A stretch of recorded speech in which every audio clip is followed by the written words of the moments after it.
Testing. Can everybody hear out there okay? Speak a little bit louder. Okay, and let me just check the volume controls down here.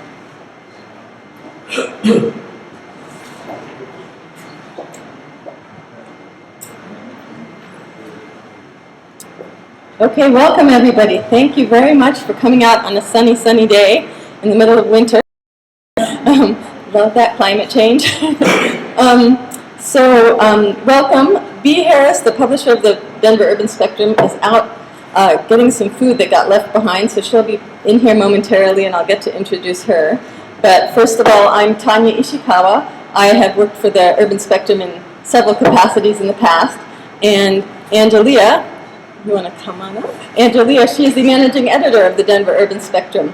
And we are the sponsors for this event, the presenters. We also have several others that I would like to thank.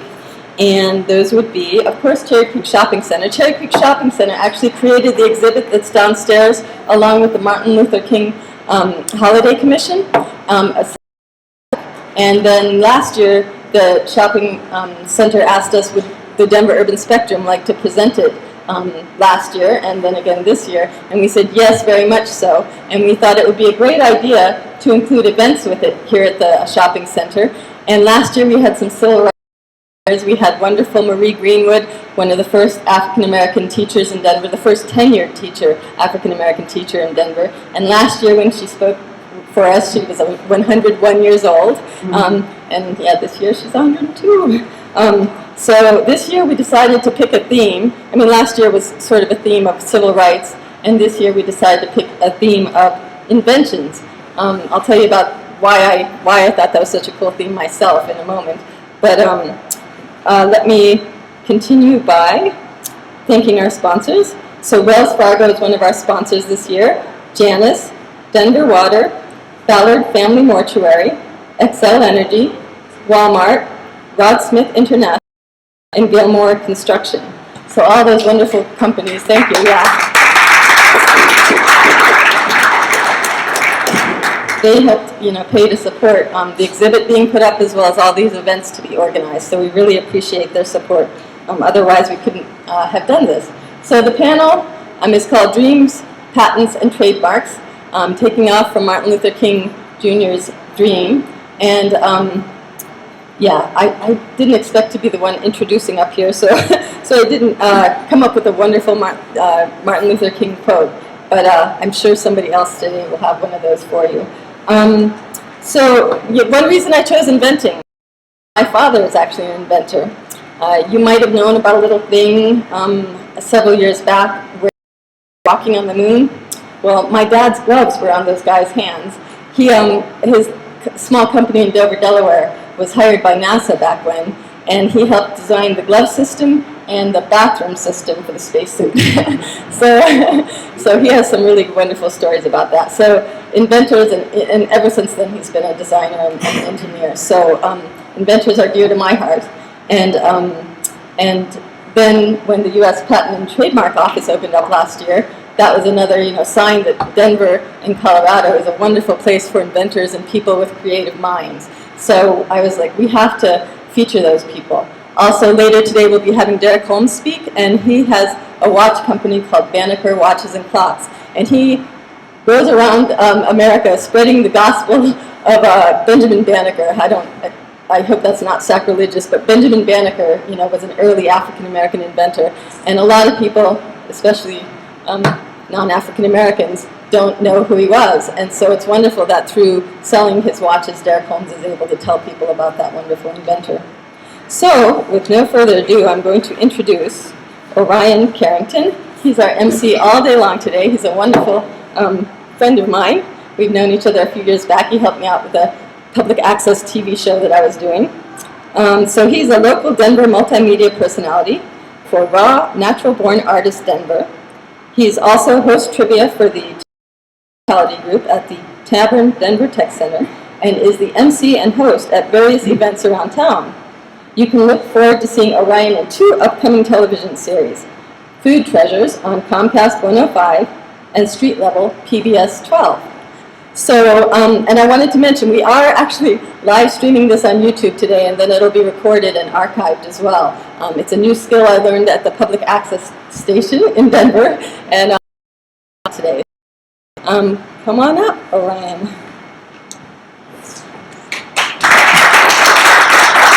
Thanks so much. Thanks, Tanya, and Denver Urban Spectrum as well. B. Harris and Angelia. It's an honor to be up here to MC this panel for you guys, so thanks so much. Today's panel is Dreams, Patents, and Trademarks as part of the Me and the Dream exhibit, which again is downstairs. Make sure you guys check that out. We've got a lot of awesome panelists that are going to be speaking this morning. U.S. Patent and Trademark Office Denver Regional Director Russ Slifer is in the house. We also have Phaedra Baker Daniels attorney Brian Brown, CSU research scientist Dr. Jillian Bozer, Lacrosse Fit trainer inventor Joshua Marble, and Smart Switch technology inventor Michael Haynes.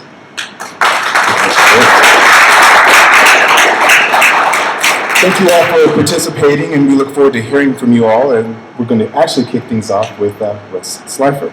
Real quick, Russ Slifer is the director of the Rocky Mountain Regional U.S. Patent and Trademark Office, where he's responsible for general oversights of the regional office. He has also serves as the primary channel of outreach with the USPTO stakeholders, including intellectual property bar, businesses, and intellectual or educational communities in the region. He maintains responsibility for tailoring outreach efforts to the satellite office community consistent with these goals of increasing community, enhancing goodwill within the USPTO stakeholders community, obtaining support from the USPTO programs and initiatives, and providing education and information regarding intellectual property laws and rights and laws. Russ has practiced intellectual property past 20 years and was the chief patent counsel for the Micron technology in Boise, Idaho. He was a design engineer for more than 9 years in private practice, helping high technology clients, including individual inventors, universities, and Fortune 100 companies, build patent portfolios and protect their inventions. Ladies and gentlemen, give it up for Russ.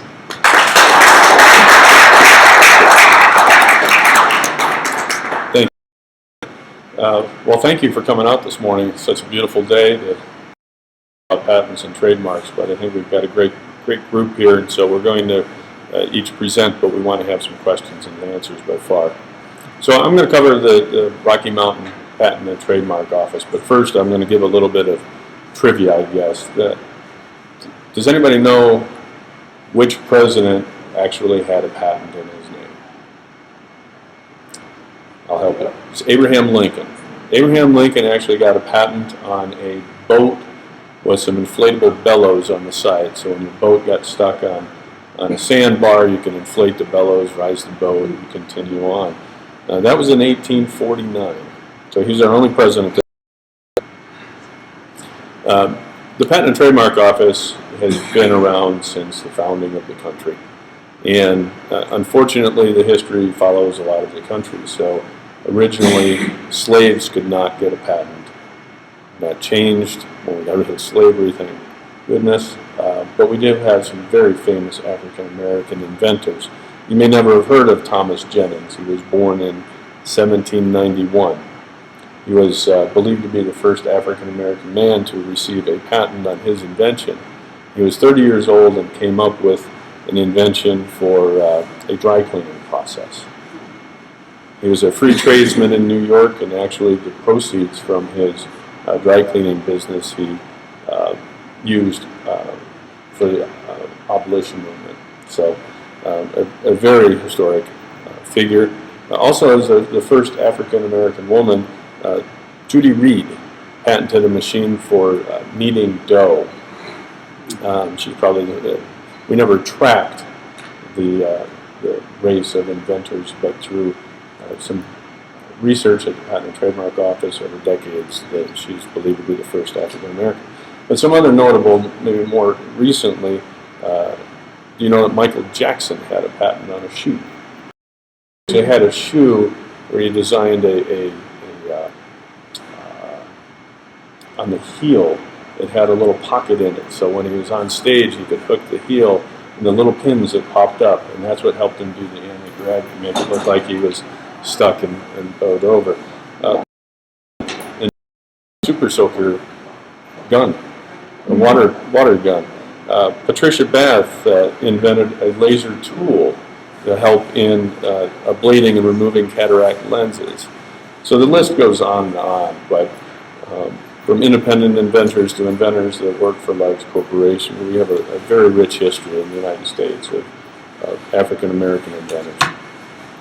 So what is a patent? Let me kind of deviate a little bit here now and start giving the education part of the presentation. But a patent is a right that is granted by a government to allow you as the patent owner to exclude others from making, using, or selling, importing the invention that's protected by the patent. And the reason for this is the government wants to incent you as inventors to disclose your inventions to the public. And by bettering society, by providing the information and not keeping it to yourself, they'll grant you this limited right. And there's differences in patents. We've got design patents, we've got utility patents. A design patent covers the ornamental shape or design. Think of an industrial design. Think of like the iPhone and the shape of the phone, or the feel of what Apple had created in computers. They really differentiated themselves on designs, where the utility of something covers the function, the utilitarian of a product. So we're going to have some discussions. I think Joshua is going to show you his products, and we can think about it when we see it. So a utility patent is good for 20 years. Once you get a patent, you have 20 years from the time you had filed it to have that right. Why do you want to get a patent? A patent can be used to enter a market. Be used to keep others from entering the market. So it gives you some protection as you're creating your product and trying to establish a new market. It's a marketing tool. It's promotion, patented. It's also an asset that you can license or sell. So you can use it to get funding. I think everybody, a lot of us maybe, have you ever seen the Shark Tank on TV? So you see inventors standing in front of investors trying to get them to invest in their company. And one question they always ask, is it patented? Do you have a patent on it? So it's an asset that shows that there's some value in the company and that they can depend on it. How do you get a patent? Well, the easiest way is to an application with the Patent and Trademark Office. Most people will... What's that? It's a little bit quiet that they were asking. Can you guys hear me in the background? I'm happy to speak louder. It's Saturday. I can get excited up here. Okay. So getting a patent, you need to file a patent application with the Patent Office. I'll talk in a few minutes about our office here in Denver. But you file an application. We've got a lot of people to examine that application. Is it obvious? Is it useful? And then those examiners that we've got in the office will respond back to you and let you know whether they think that what you've described meets those requirements or not. And it's kind of a give and take process that unfortunately takes several years as you're working through it, but hopefully in the end you end up getting a patent on it. Obtaining a patent is really just one step in meeting your dream. It doesn't guarantee success. It is really one of the first steps.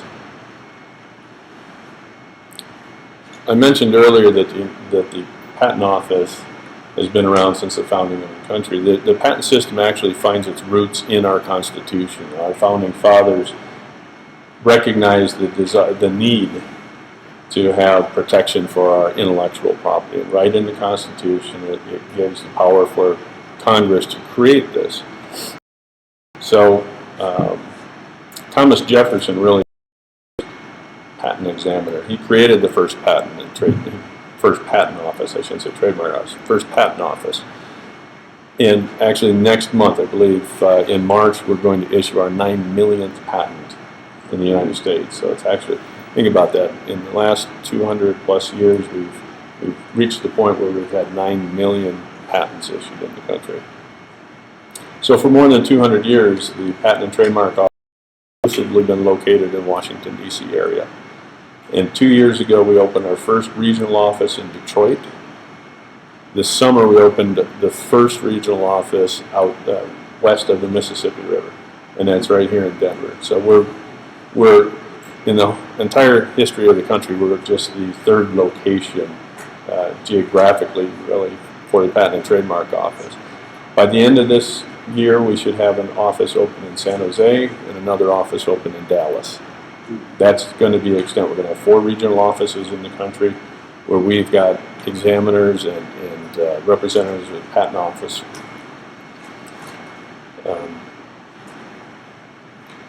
The Patent and Trademark Office is part of the Department of Commerce, which is very large, has a lot of departments in it, but we have 12,000 employees in the Patent and Trademark Office.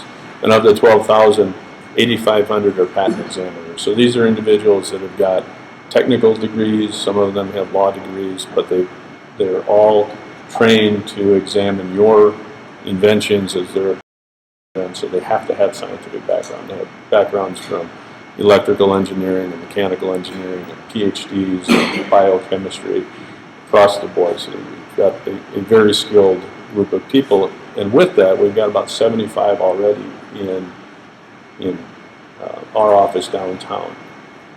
So I've got 65 examiners we've already hired since July.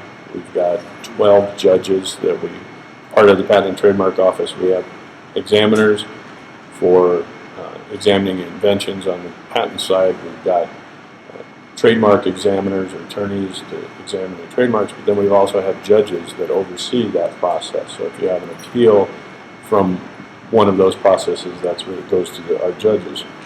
So let me tell you a little bit more about our office downtown. If you came down, we're in the about 19th and Stout. We're in the Federal Building, the Rogers Federal Building.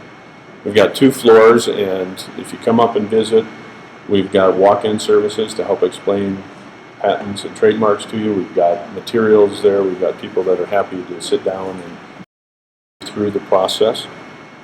We've got workstations so that you can do patent and trademark searching, accessing the databases personnel access to, and we'll help you walk through that. We've got the hearing room, so we've actually got a small courtroom in the office for our judges to work in. We've also got a video conference room, so if you've got a patent that's working its way through the office and you want to talk to your examiner, because your examiner out of the 8,000 plus examiners may not be located in Denver. I've only got 65 right now, so you probably got an examiner somewhere else in the country. But you can have a video conference with them from our office to discuss your application and the status of it. We also host a lot of programs. I see some familiar faces in the audience that have come to our programs. Like last Saturday, we had a full-day seminar just to present patents in much more detail than I can do in 10 minutes here. And we're working closely with the inventor community to bring more material to you. One program that we've got here in Denver, actually we've got it all around the country, but it's relatively new, is our pro bono program. So this is a program that's intended to match inventors with low income to patent attorneys in the region that are volunteering their time or will offer their time at reduced rates. So this is actually a program that we've created, but an organization you probably heard of, the Mikasa Resource Center here in Denver, is actually the facilitator for it. So you work through Mikasa to have them approve you as an applicant that qualifies, and then we'll match you up with a lawyer to help you out. Let's see, I had one more I wanted to mention. The Patent Office over the years have created resource centers around the country, and one of those resource centers is in the Denver Public Library downtown. So if you go down to the library, we've got a resource center where we've trained the librarians in background. So they're also there for your assistance. So if you can't make it down to our office, stop in at the library. It's a real comfortable place to do a patent search. With that, it looks like my time is up, but I'm happy to ask questions or answer questions in a little bit. Thanks. Thanks so much, Russ. And yeah, like you said, we will have a question and answer period right after the panelists have had an opportunity to speak. So if you had a question for Russ, then save it, and we'll get to that in a little bit. Up next, we have Fagra Baker Daniels, LLP attorney Brian Brown. Now, Brian, as a member of the intellectual property group in sports entertainment law practice, he is focused on the array of issues relating to trademark searches, clearances, prosecution, and enforcement of both state and the federal level. Prior to joining the Denver law firm, Brian worked as a senior trademark attorney for the U.S. Patent and Trademark Office in Alexandria, Virginia, where he supervised a team of 23 attorneys. Brian is from Washington, D.C., and is a graduate of the University of Maryland, as well as Case Western Reserve School of Law in Cleveland, Ohio. In 2014, Brian moderated a panel at the National Bar Association's annual convention in Atlanta, Georgia, on trademark and copyright issues relating to social media. In his spare time, he enjoys reading, swimming, playing chess, and coaching his two boys, Ryan and Jalen, at basketball. Ladies and gentlemen, give it up for Mr. Brian Brown.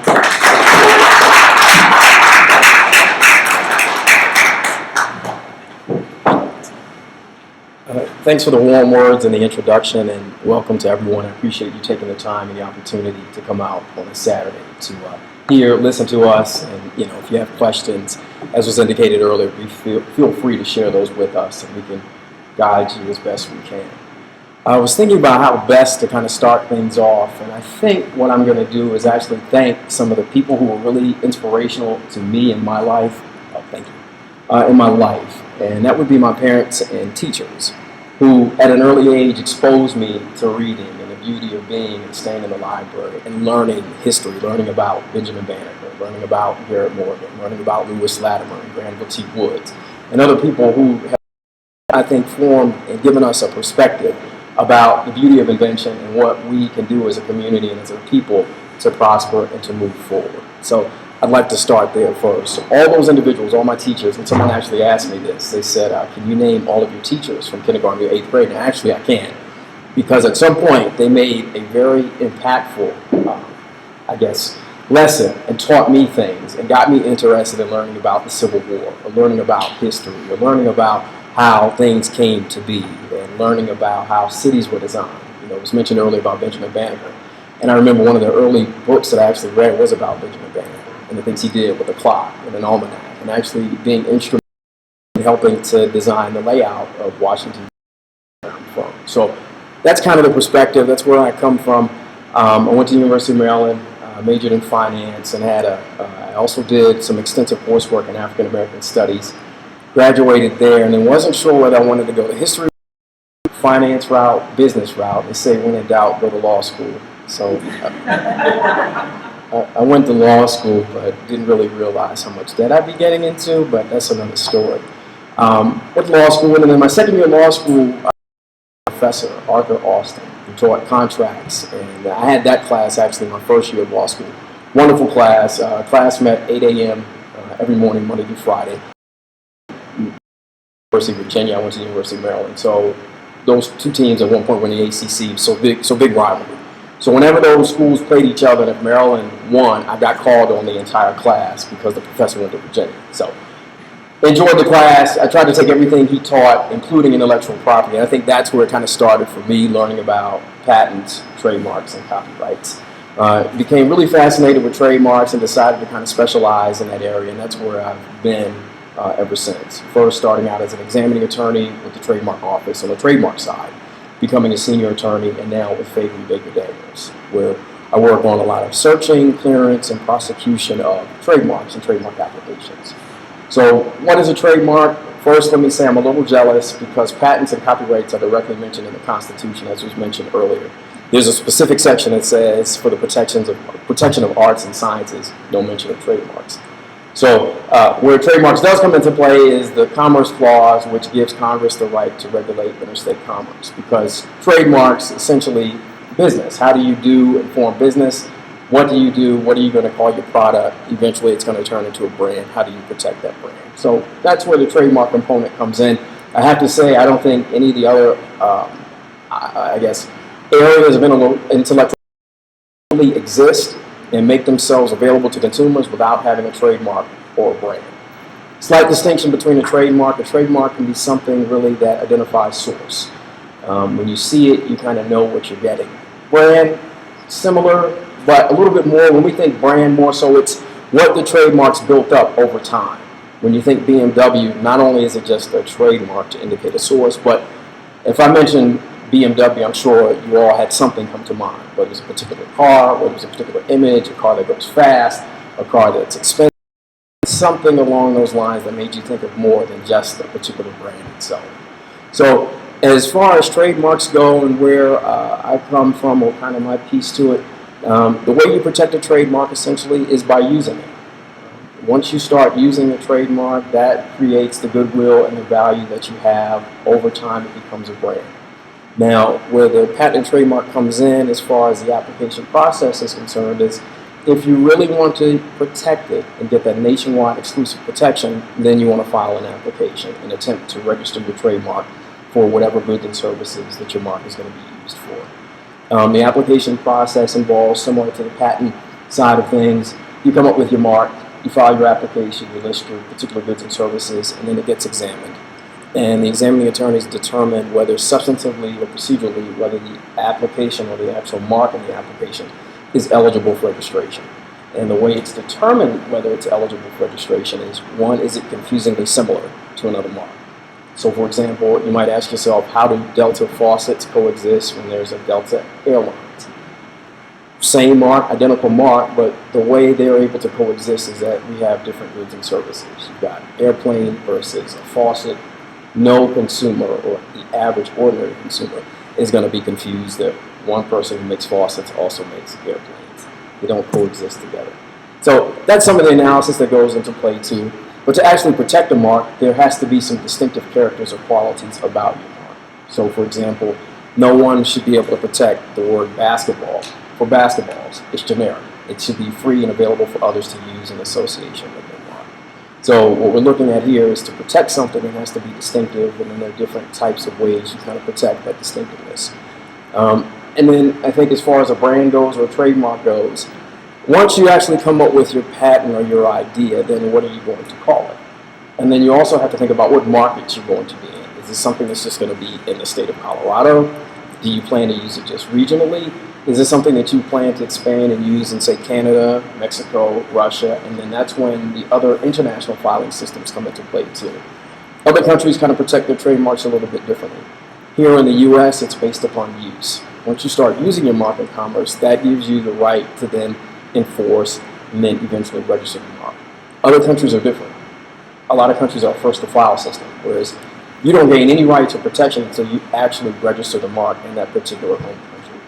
And so that's some of the things that we do at Fabory Baker Daniels. We help clients in the domestic side of things and then also with the international filings and trademarks. So think of any jurisdiction or any country to do business, and there are firms that are out there that will assist and can help you do that. But first, you kind of have to figure out what's your market going to be, what's your market, how we're going to use the mark, and how we're going to do it nationwide.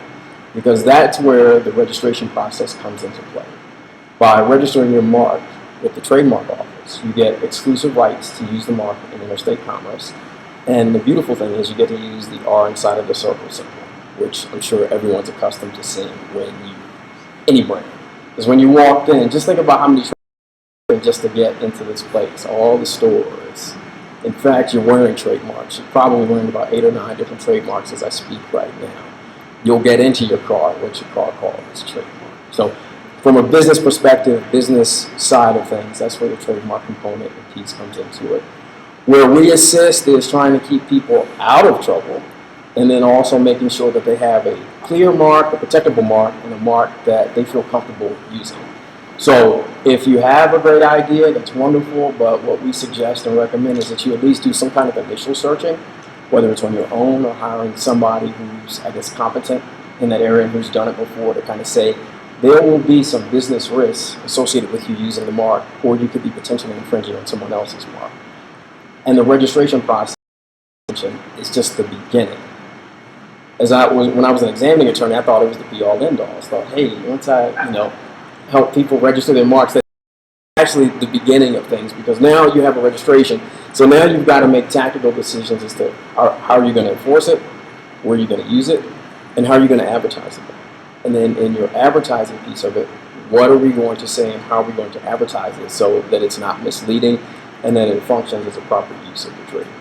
So a lot to kind of go over there, but I just kind of at least wanted to touch on some of the basics when it comes to trademark protection. Again, no matter what you're doing, whether you think exclusively I've got this invention, I've got this idea, this is where I'm going to go next. You also want to keep in mind too that at some point you want consumers to purchase it. And when consumers do purchase it, what are they going to call for it? And how are they going to access or call a store or go online and say, how can I get this X, Y, and Z product?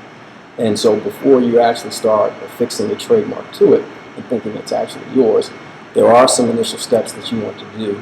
One would be the searching component, and then two, if you decide you want to make a long-term significant investment in the mark, is to actually apply for an application to get it registered. But let me counsel and caution you as well too. Just because you apply for it doesn't mean that you're automatically going to get a registration. I saw time and time again where I actually had to explain to applicants. Sometimes applicants were on the phone crying. This is my mark. I thought it was mine, but they hadn't done any upfront searching to find out that there were existing registrations that could cause a conflict. And so, from the PTO's perspective, it's not about trying to keep you from using the mark, it's to protect the register and to make sure consumers aren't confused. It's been a pleasure addressing you. I don't want to monopolize anyone else's time. I'm also available for questions once the panel has completed their talk and discussions. Thanks for having me.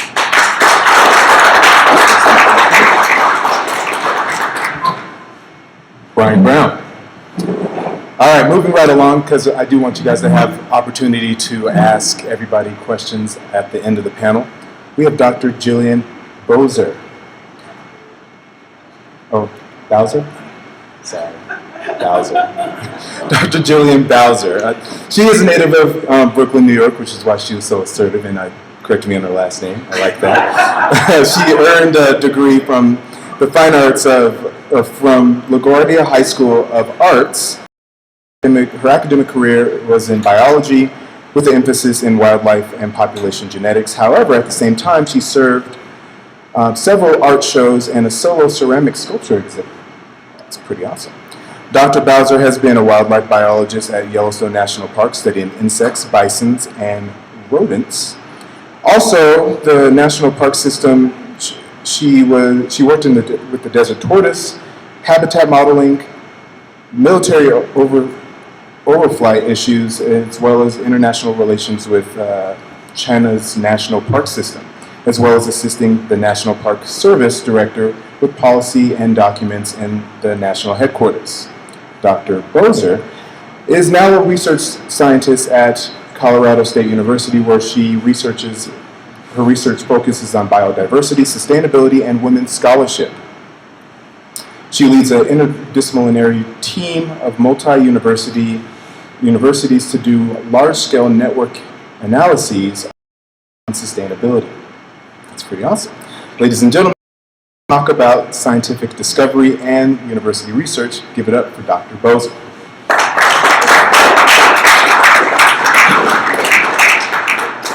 Thank you all for coming on such a beautiful day. A quick question for you all, and you can tell me if you would like to ask questions. How many people know what O.J. and Yellowstone National Park have in common? O.J. Simpson and Yellowstone National Park. That's a rough one, isn't it? That's a rough one. So many ecologists, and I also worked for the National Park Service for years. I'm at Colorado State University.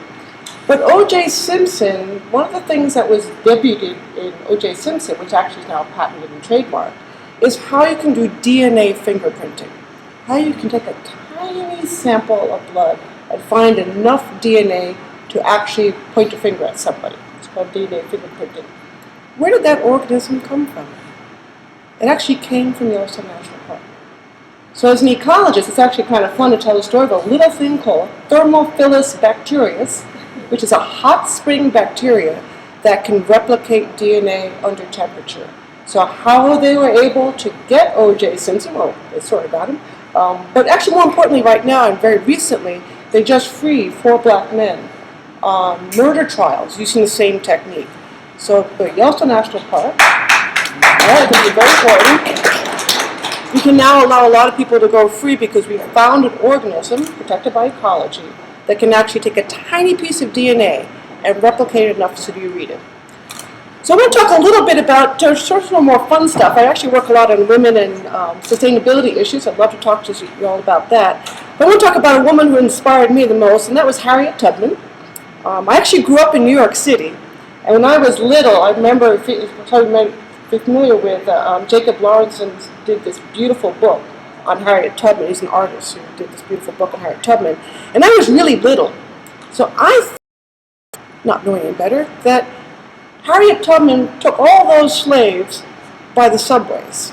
Because I didn't know what the difference between the Underground Railroad and the subways were. So I figured they must be on the A train somewhere, when they're having the subways around. And the reason why I want to tell that story, especially for the young people, is that dreams and imagination are a critical part of being a scientist. You need to think about your dreams, and you need to think about your imagination, and that's what generates exciting discoveries and inventions and all that fun stuff. So from Harriet Tubman, I also want to share how many people know about Anansi the spider. Anybody hear about Anansi the spider? All right! So Anansi is a spider, very similar from African folk tales, who got into a lot of trouble. He get into trouble all the time. So he's always going out and trying to capture a frog or trying to capture, actually jackals and hyenas with his webs.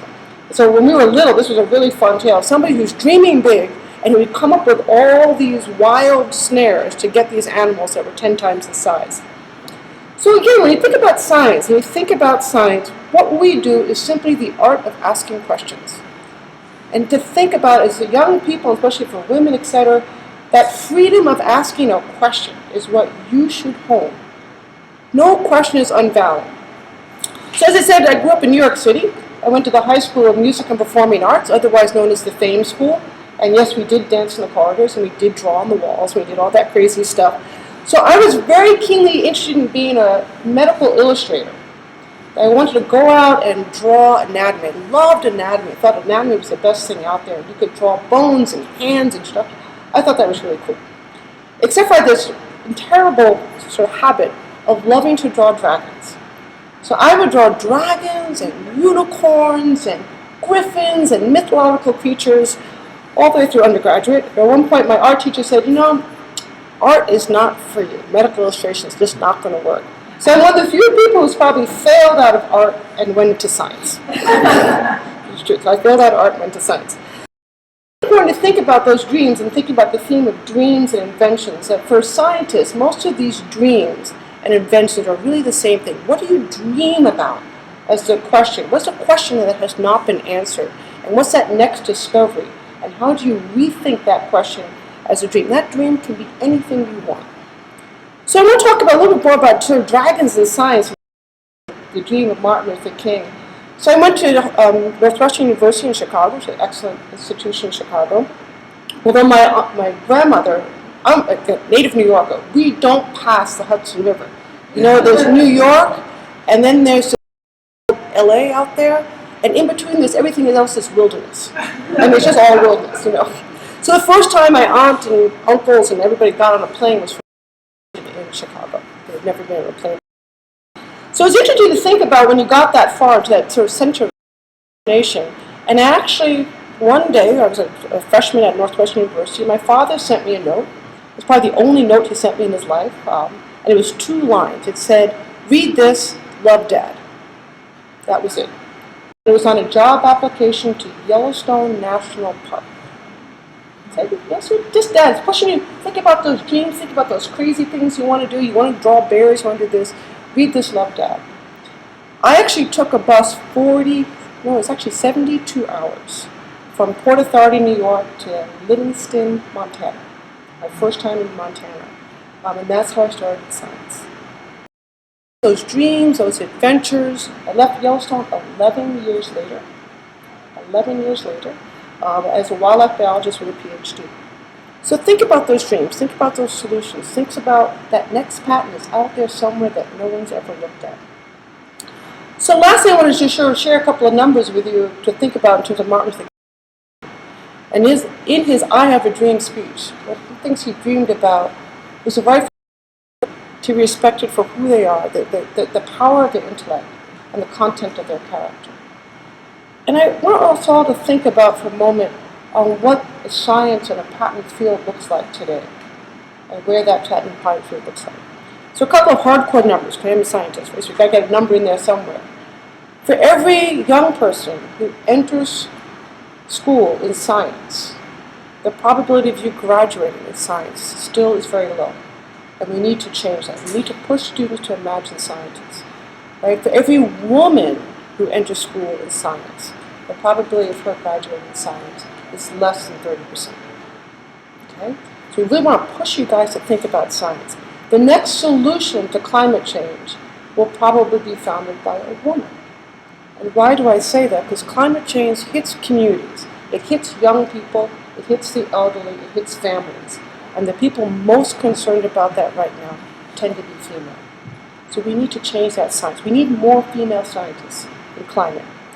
Second thing I want you to think about is for minorities, African Americans.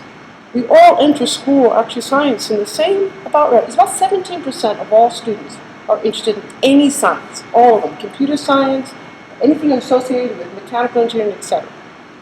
We graduate of that 17%. Colorado State University and other universities, we graduate less than 20% in the sciences as of 2013. A long way to go to think about dreams, patents, how to get people to think about science, think about things differently, maybe draw a dragon, and maybe that dragon is a solution that we haven't thought about yet. If we look at the internet and all these things that we can now do, where is that next solution? So I looked at the end, we're just thinking about dreaming. Let's all think about the dream for solutions for climate change. It's 70 degrees out there right now. We might break a record. What is that next solution?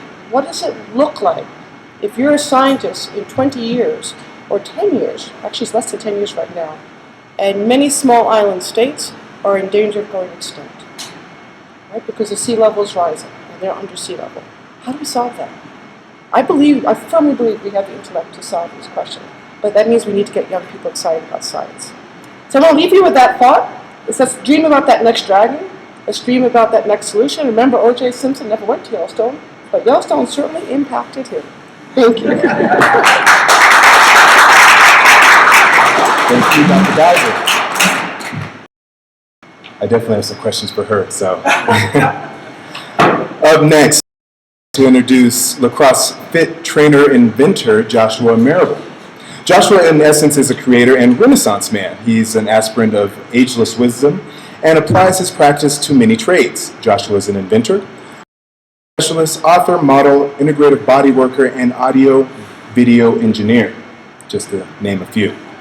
He also has been featured in CBS Miami, 9 News, Denver, and has modeled for sculptors, fashion shows, and magazines.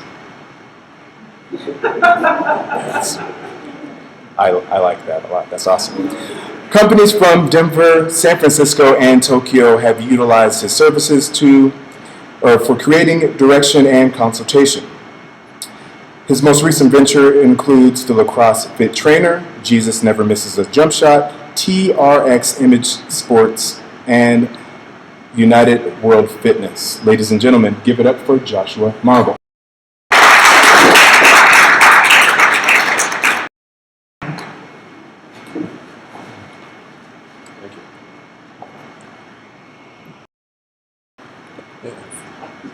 I want to thank everyone for coming out and thank the panel.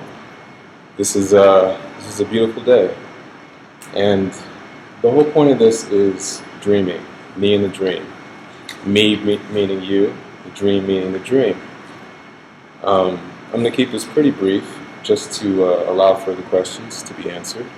There's a lot of stuff I can talk about. I can talk forever about these things, about how tough it was to actually get it out there, how hard it is to believe in something, to believe in yourself, and to keep going, to have that courage, no matter what comes in your way, to just keep moving, to have that vision, to have that paradigm, and to see that through. So the first thing I want to show you is a book I wrote. I'm going to hold it up for the camera. There you go. It's called Jesus Never Missed a Jump Shot. And this has actually been pretty tough to create, working with an artist down in Florida. He had some family issues, but I still held on to the vision that this would be created as I saw fit, And so it's finally here. So this is the day for me. So this is my invention. It's called the Lacrosse Fit Trainer. And it's actually called the Clip, right here. So I designed this. This actually came from a dream, believe it or not. And I designed this with a friend using a 3D printer. And I got the mold made in China. And, I know nothing about lacrosse, basically. I'm not a lacrosse player, but I had to be. I had to learn how to be one because I was demonstrating this for teams. I demonstrated it for the pro team, the Outlaws, for also the DU men's team, who's ranked #1. And, so I'm getting up in front of these guys, these huge dudes, I'm having to actually look like I know with a lacrosse stick. Okay? So the basic idea about this device is that ball bearing inside of, I guess you could call it an oval hollow, okay? And so what it can do is it actually can insert in there and spin around. Just a very simple idea, and it's beautiful in its application. So my thing is that I am patenting, I have a provisional patent for it. I had a patentability search done first. So what I'm patenting is actually the science of this. Really not just the functionality. I mean, you could put a tennis racket in here. The idea is that you put the lacrosse stick in there, you connect it to a resistance band, you connect the band to a wall. The player can do all of his motions. He can shoot, he can do ground balls, he can cradle, he or she, and with resistance. So it's sports-specific training. So again, this is great for hockey, it could be for tennis, it could be for raking your leaves, if you want to get huge, like raking the leaves. So it's for anything. But again, the main idea is that it is the science behind this piece of equipment. So I've made a bunch of different prototypes of this. I've broken a ton of stuff, and that's just the way it goes. But hello. So nice. So again, the whole idea is that this came from a dream, and we all have many dreams. We all see things. We all have thoughts. We all have ideas. But the main concept is they're not ours, they're just ideas. We ourselves tap into that reality, basically. We go in ourselves to connect to something that is greater and that is higher. So we all have infinite ability and potential. So we must keep looking up. We must keep ourselves open. And not just, life is hard and this whole place is a hall of learning, and that's why we're here, is to gain that experiential wisdom. But we must hold true to our truth and the essence that what we are doing is right. And so our values are our anchor, and that's what keeps us going. So with this whole CrossFit trainer deal, it's been pretty tough. It's been actually pretty hard for me because I've had to do a lot of stuff myself. I had to teach myself all these things, like I said, how to play lacrosse, how to market a product, how to get the patentability search, how to file for the provisional patent at first. Now I'm looking to raise funds for the utility patent, but the main idea is actually to license this to another company. And it's actually to allow them to take it from me for a percentage of royalties. And that's just what all of my inventions are, is just a way to give it to someone else to take it from me, basically. And that's what makes it easy. So I have a line of machines that I've built, that have been built in me from a dream as well, that I've seen. And those too will be created. because I will that to exist. I will make that happen. So the neat thing is that when we dream, we all go to sleep. And the phenomenon of sleep is that when we sleep, we are closest to death. Okay? That is when we come closest to death, is when we sleep. And what actually happens is that our heart stays connected and our head center is released. And so when you sleep, you're actually conscious elsewhere. Okay? So with that being said, and there's so many ways to go with this, and I don't want you guys to think I'm crazy, I'm saying this stuff. So I might dial it down a tiny bit, but in essence, you can dream when you're awake, okay? You can connect yourself to the abstract mind, okay, which is above the concrete mind. The concrete is like, oh, I gotta pay my taxes, I gotta go to work, I gotta think of these things, I gotta eat McDonald's, I gotta, do all this stuff. That's concrete thought. That's very hard thinking. What is abstract is, my purpose in life. Abstract is contemplation, okay, which is actually above meditation.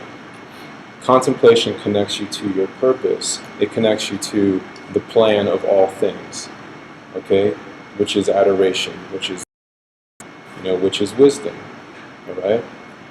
So on and on about that stuff, but the whole sense is that we all have the ability to dream. We all have that strength, okay? Our heart is always connected. We can't forget that. And that is what drives us. That is our courage, okay? Courage is not mental. That's why the cowardly lion, he needed to find courage, so he got a heart, right? So that's the whole thing we need to remember, is that we have the courage, we have that strength, we have our foundation. So just go out and do it, okay? So with that, I just want to thank you. And thank you for allowing me to kind of go off the deep end a little bit, my stuff. But I really appreciate this opportunity. I believe in everyone here. And if you have something you want to create, you can. All of us can. We are creators. That's what we were created for. So thank you very much.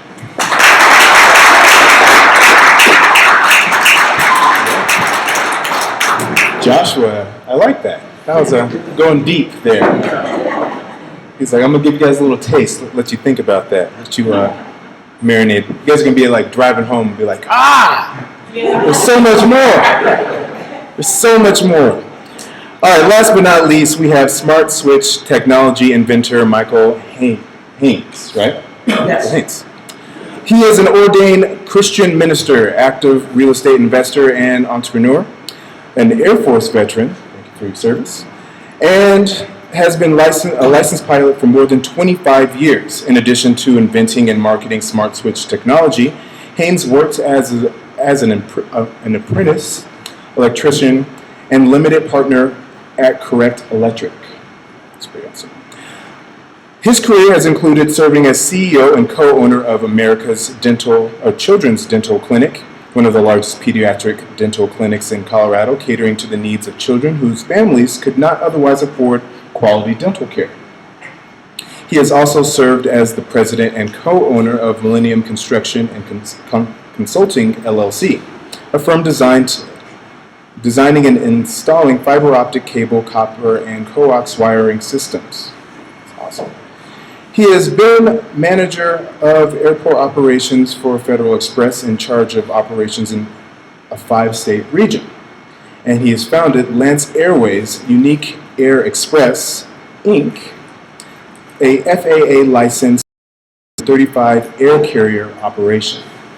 Ladies and gentlemen, give it up for Michael Haynes.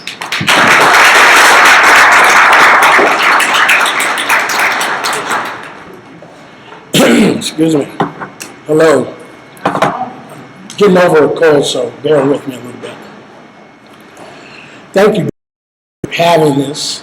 And so I'm going to try and talk about me and the dream as I look into the monitor there. The course of my invention kind of followed what most of these panelists talk, from filing patents to attorneys to going out in life and living a full life and then finding that you're doing something different. I think I've done a few things, as our moderators talked about. I've been through several businesses and I've had an enjoyable life. At one point in my life, my mother had where she was cooking and got delayed doing something, kind of burned her stove. So I don't necessarily consider my invention a dream as such. It was more of a necessity. And so inventions are all too often the necessity that brings them on. So as that happened, there was some dreaming involved, there was some considering, and it came quickly, so I guess it might be somewhat of a dream. I came up with a few devices that would shut a stove off if you're not there. So after I built it fairly quickly, a couple weeks, a month, or whatever, I tried it, and I went out to see if it would work, and it worked. And so with my very limited background in electricity, more so than some of the other things that you were told about, I brought another gentleman in who kind of helped with designing it, and he gave me some information on how this works, how that works. So eventually I got the device built. This is nowhere near the one that I built. This one is from China via America, if that makes you feel better. and so I put it together and said, well, how are we going to make this work? So it's a metamorphosis on how these things come about. And so the original dream brain thought was, how do I make it work? How is this going to turn off now? So I tried several apparatuses and this and that, and finally I came up with one that would listen to a smoke detector. And when the smoke detector went off, my unit would hear it with a very sophisticated computer chip ear, and it would shut off the electricity. Very simple process. So after that happened, I decided to file patents. And so I went on, not online, I went to the library. This is a few years back. It's taken a long time. And I filed my first patents on my own. I said, well, they said do this and that and the other. And they went off. It's quite a process. They say a few years. I wish it was a few years. so when you talk about me and the dream, you got to think of tenacity. You got to think of staying in there. If you believe in it and you like it, stay with it. Do it. Patents, I hired an attorney who said, it's okay, but you're way off the mark. So when you think about patents and designing and dreams, you really need to employ, if you can, professionals. I was really happy to hear that there are a group of attorneys now who do pro bono work, and we're going to get in touch with these guys for the And so you have to try to tap your resources the best you can. Be very careful not to exhaust your family, which I've done. I'm surprised some of them are here. So he had mentioned what patents do. Once you file patents and you come up with prototypes and you get your design to work, you can then go out and parlay it. You can go out and say, hey, give me $10 and come on and be a partner with this and let's make this thing work. In the course of that, I caution you to be very careful when you raise money to certainly get with some professionals. There are a lot of legalities that are involved. So after that process was coming to fruition, I sent a product. I hired a manufacturer in China, and they designed this one. And this one plugs in. There's two versions, a 110 and a 220. It's two different versions of electricity in your home. This is the small, it's a little bigger. So you plug it in, And if you fall asleep or you're cooking, put something on, and you leave and go to the store or whatever, eventually it will start to smoke. As it smokes, smoke detector will go off. Our units hear that and they interrupt the electricity. So in my case, and I think in everybody's case, eventually, inventing things is great. It's a wonderful thing. Your mind is to be able to think about doing things and then going out and making them happen is a great thing. But remember, it's the people behind you, it's the people who stick with you that make it come and manifest are just as important as your dream or your invention. So we are at a point where we're marketing this thing nationally now. We have national contracts.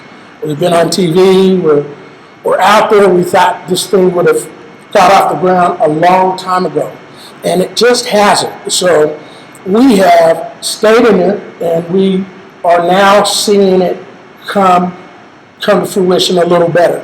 So when you say me and the dream, you got to be like Martin. The first time he crossed the bridge, turning back. He kept going and he kept going. So you have to keep going to make your dreams work. And you have to try to find people like this that really can support that.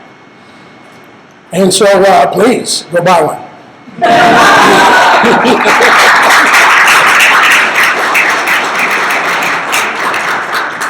Thanks so much, Mr. Hicks. That's our panel. Give it up for all of our panelists. Now we have the opportunity to ask them questions. So hopefully you guys have come up with a couple of questions along the way. Opportunity to actually ask the panelists that are up here any questions that you may have. Does anybody have any questions? I'm actually here representing my son who's working, but he's got a brilliant idea. He's a personal trainer, and he's got an idea. I came in a little bit late, so I didn't hear the part about where the company. I'm interested in that, and additionally, I've heard you all talk about how much time, or that it takes a long time, but nobody said what a long time means. Is that years? Is that like 5 years, 3 years? What do I tell you? What does he invent? What is he coming up with? It's a product that work in the gym. So Has he built it? He's built some very, very crude prototypes. Great. And we helped him. My husband and I helped him with that part of it. The encouragement part is there. But now, we know we've got like a manufacturer, an engineer that will help you get to the technical parts of how this works. So I don't think it will be months. I think you're more in years. But some of these gentlemen and ladies here, you certainly want to get their card because they can really help them with this quest to get down there. But time is not really what you want to think about. You don't say, hey, how long is it going to take me to get to college? You say, I'm going to get to college. And then you do it. well, that part I understand, but still, when we talk about having an expectation, it's like we know you're starting a business, and rule of thumb is you have to give it 5 years before you start to see your business flourish. That's kind of what I'm trying to do, to just give them a point of reference. Okay, from the point you find the engineer. One of your questions was on the pro bono help. So the Patent and Trademark Office, you can go to our website, uspto.gov, and just type in pro bono and the search will pop up. But you can also go to the Mikasa Resource Center here in Denver, who facilitates it for us. You can go right to their website. The one thing that I is if it's a product and it is patentable, there are legal requirements. We disclose it to you at the time you need to follow under the law to obtain a patent on it. So there's a lot of that information on our website and a lot of resources to help understand that. But it is a lengthy process. It's a lengthy process from getting from conception to protecting your ideas to marketing it. And I think that's part of the message that you heard today. So you have to kind of stick in there because there's going to be a lot of battles along the way to kind of where you why when somebody does have a successful product, does have a successful business,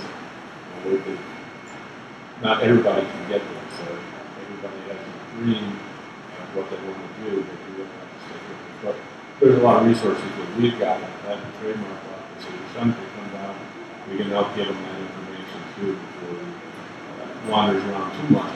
A lot of times the racing is wandering around looking for the help that's out there already. Last question.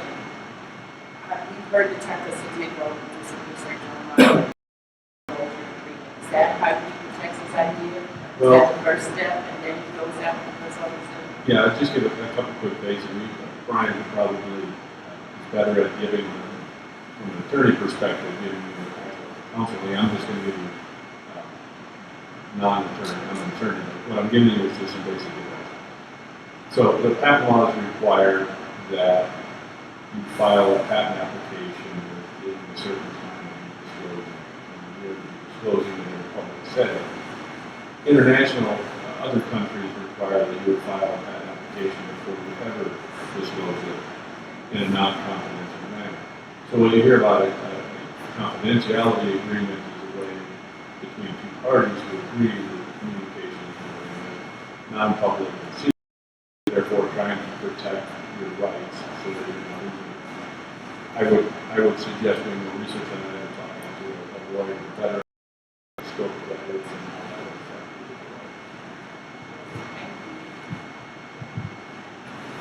Go ahead. Thank you. To the analysis is very interesting. Following your advice, I have lots of questions. But I won't ask them all. But I wanted to ask, is it Slifer?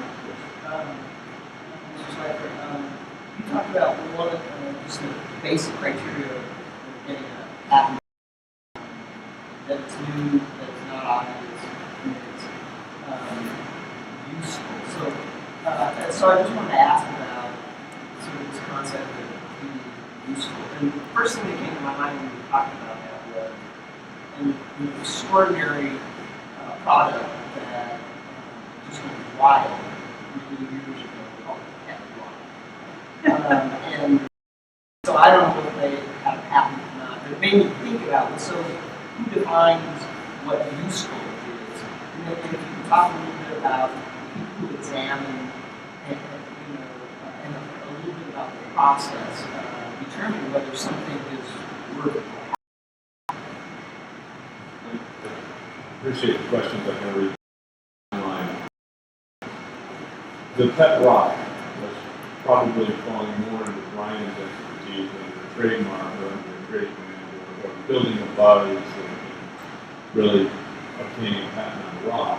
It's not really possible. Perhaps maybe a kit.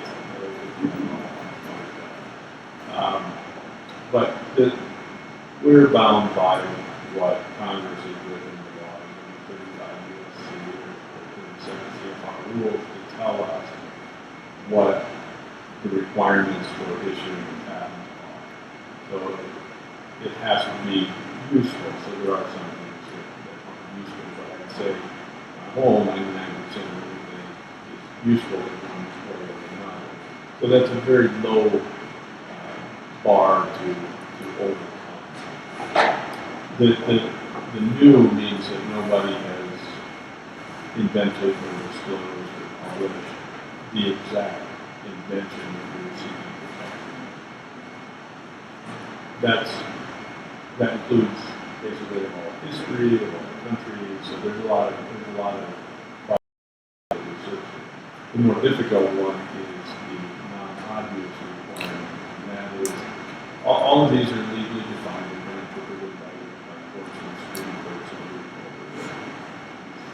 the last 2 centuries, basically.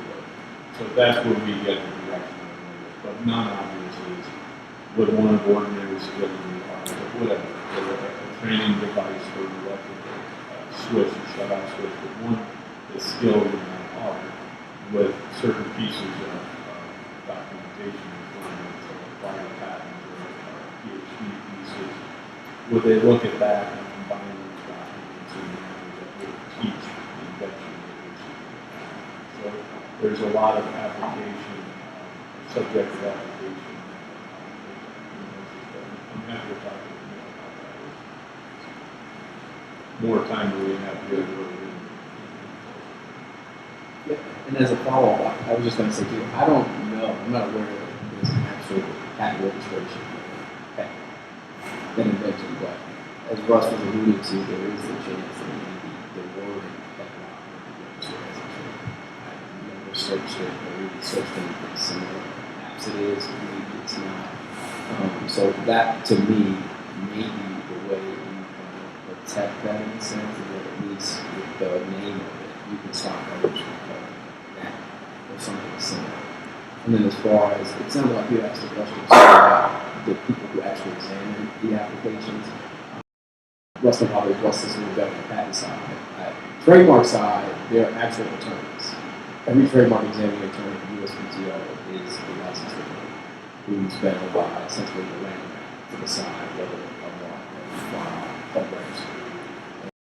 We fall into four different categories: generic, can't protect, descriptive. Really, everybody should be able to call it this particular word unless you require distinctiveness. So the perfect example of someone requiring distinctiveness in mark would be the Coca-Cola bottle. And the word that goes out. When you see that bottle rolling out, you know it's Coca-Cola. You have suggestive mark, you would consider to be a distinctive, such as the phrase "just do it." Just do it doesn't describe anything about the clothes. It doesn't tell you the size of the clothes. It doesn't tell you the color of the clothes, but it makes you kind of almost feel, what does it mean to just do it? And so using that kind of delineation, that's how trademark examiners essentially determine something to register. Patent side, those examiners, while they don't have to be attorneys, they have to have some kind of technical expertise, whether it's computer science, engineering, biochemistry, you name it, and then those areas are broken out into what's called arguments. And so they develop a pool of expertise where they can essentially bounce things off and and say, hey, I'm not sure about this. As far as how novel or non-obvious this is, I don't know, and then that starts the process over there. Overall, I think the patent process is a little bit more lengthy than the trademark. If people kind of do from the trademark, they've cleared it, they've searched it, it makes the application process go a lot smoother. So conceivably, if you've done that on the front end and you file an application today, let's see, it's February, it would probably take 3 or 4 months for a trademark application to actually be examined. Assuming everything's okay, we would say maybe from today, you're looking at maybe a year. That's assuming everything's fine with the application, so perfect descriptions of goods, there are questions as to the registrability of your mark, using it, because again, you can't get any kind of trademark registration until you actually have use of the mark. The statute allows you to file an intent to use application. So you think, hey, I got this cool product, I got this cool name. Let me at least get it into the pipeline to kind of include others from getting ahead of me, but you don't register it. In the US, you can't actually protect a trademark until you actually have use of the mark. I wanted to comment a little about the term usefulness, and I think usefulness is what us scientists love to hear. So I'm going to tell 2 very quick stories. I know we're mindful of time, and those are also about 2 women. That's a very important. One is the issue about is your genetic consistent. There was a woman who dreamed that the reason why you have multicolored corn, if you go to any of the markets today and look at corn, you can get corn that's one color, you can get corn that has lots of different colors. It's kind of cool. You get the blue corn instead of corn. So someone asked, why does that occur? Why did the corn skip corners around? And people said it's not important. Nobody really cares that corn can change its color. But she checked it out and discovered that genes can actually jump. And by jumping, it means a piece of your DNA can disconnect itself and reattach itself someplace else. And why is that important? Because a lot of our genetic diseases associate with that ability for a gene to move from point A to point B. And most importantly, is things like Alzheimer's, etc. When the gene just picks up and moves, you can get early onset Alzheimer's, you can get autism, all these crazy things. There was a woman named Barbara McClintock, who won the Nobel Peace Prize for chemistry not too long ago. Another quick story about genes and usefulness is asking about trees. And someone said once, not too long ago, about 1994, that it's really important that we just plant trees.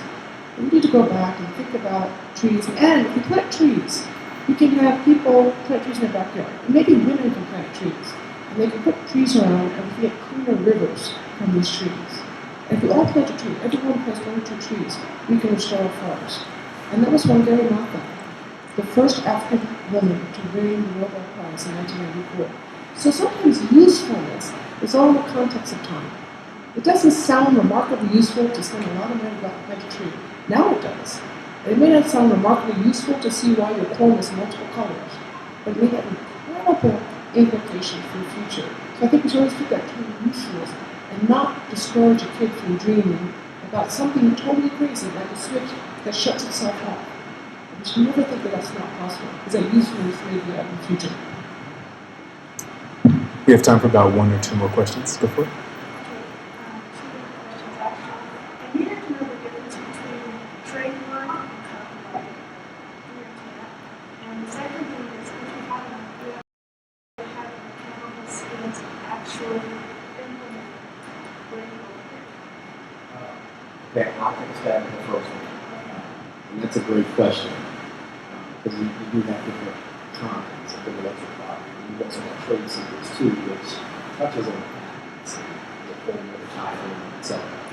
The distinction between copyrights and trademarks. Copyrights essentially protect any tangible expression of some creative idea. When you think copyright, you think of a book, you think of computer software, you think of music, you think of film. You've created it, and now it's in some tangible, fixed meaning expression. That's the copyright.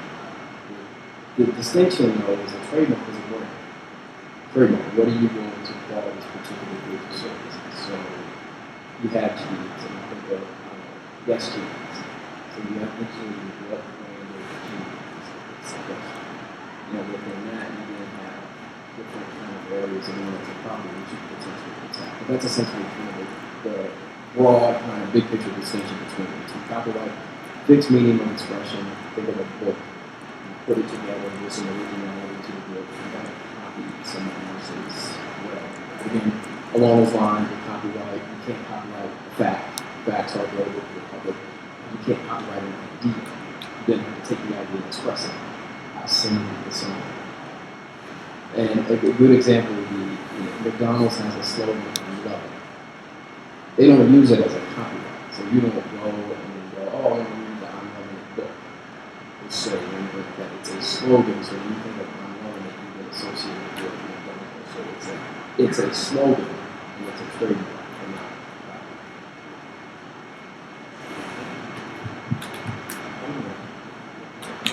I think your question about what to do next, I want to give a quick shout out to the Rocky Mountain Veterans Association. That's material over here. The best thing to do is to reach out to people that have been there already, to have them help you with information. Law firms can help you protect your intellectual property and figure out how to navigate the trademark office, the patent office, the copyright registration. We as a government organizations can give you a lot of information about how to go through that process, but we're not very good at now that we've got it protected in the process and know what to do next. So I'll pass the microphone now. on its way down too, because I just thought about this too, and the distinction information on copyrights really library commons, because you don't file the copyright application with that trademark. That's something that's totally separate. If you go to the Library of Congress's website, you can find out information about it. And then too, with copyrights, they don't do any extensive searching.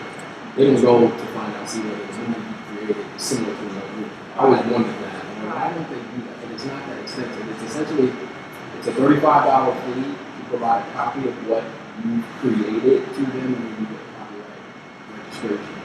But you don't have to register it. The registration for copyright comes in if you want to sue someone for copyright. You have to actually have copyright registration. And the copyright term is much different. It's the likely of 7 years. Trademark, you register a trademark today, it's good for 10 years. You still have to continue to review it and demonstrate yourself. If you don't, the mark becomes abandoned, which means others can use it for the same goods or services. So it's a really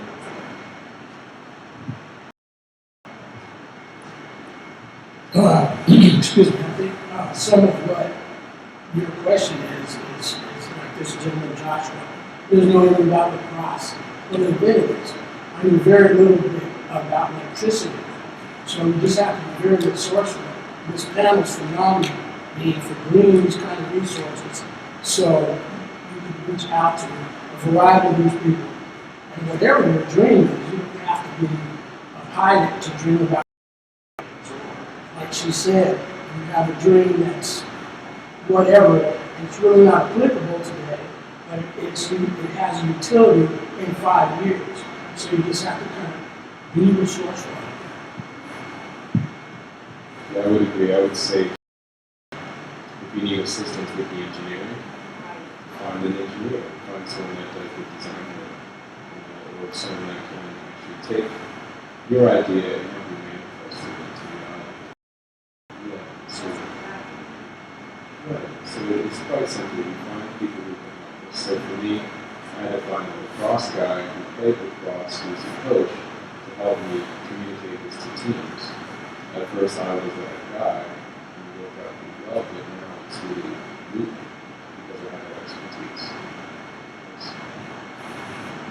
It sounds like you have an idea. I'll give you some. All right. You have to create yourself and you can create a prototype. Sell the prototype first before you actually do the patent for it. No, that's actually kind of the opposite. There used to be a time where you needed to have a model to send to the patent and trademark office of the actual functioning device. But you don't need to do that anymore. To file a patent application, we talk about constructive reduction to practice. In other words, writing it down with drawings and description to be able to see the patent on it. So really filing, as Joshua did, he filed what's called a provisional patent application. File the provision, will give you 12 months before you have to file a non-provisional. The provisional application basically preserves your right on that date so that you can go out and start marketing or seeking investment and other things before you have 12 months before you have to commit to filing a patent application. But you run into trouble and doing a little more research or seeking an attorney or talking to the process. Because once you start offering or sale, once you get there's a 12-month time that starts ticking, and if you go past that 12 months, you'll be barred from ever getting it back. You cannot get it back. So it's important by law to file early once you've got the idea and proven it out, or if you want, secretly do a further to make sure that it works. So there's one share, but just quickly I'd say no, don't immediately start going around offering it sales, seeking prototypes and things without thinking through protecting intellectual property. Cool. And unfortunately, that's all the time that we have. I know we could go all day talking about patents and inventions and dreams and all that kind of stuff, but we have to kind of wrap it up. But you guys, are you guys going to stick around a little bit for after the panel? So when we wrap it all up and say our thank yous, you guys can feel free to mix and mingle with them and exchange business cards, and I'm sure they'll have questions for you guys. Real quick, we'd like to acknowledge Allegra Happy Haynes, who's in the house. Where's she at? Oh, yeah. School board, former Denver Council president as well, so thanks for coming out. Alexis Cruz, there she is. Hey, thanks for coming out, Alexis. And U.S. Senator Michael Bennett, who, well, she's the representative for him. So, yeah, thanks for coming out and showing some love to our event this evening. Of course, Denver Urban Spectrum, Ms. B. Harris, thanks so much for having this panel.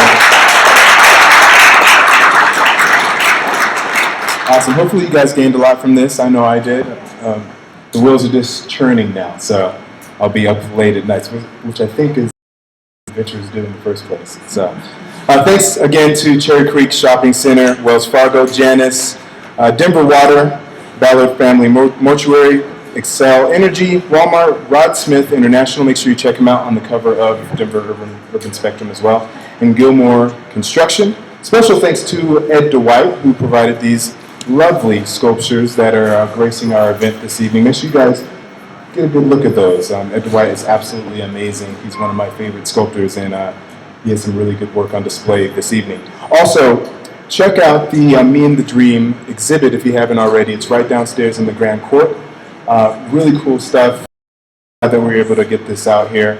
And it will actually be on display until next Sunday, February 15th. So bring family members out, friends, make sure they all have a chance to take a look. Also go to the denverurbanspectrum.com / Me and the Dream website for more background on the exhibit programs and links to purchase products and services from the Me and the Dream speakers and supporters. Thanks so much for coming out. And we have more events, so make sure you guys stick around for that. Cool. Thanks a lot, guys.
I've seen you around before, right?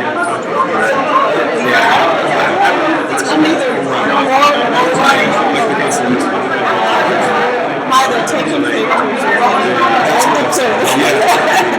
Are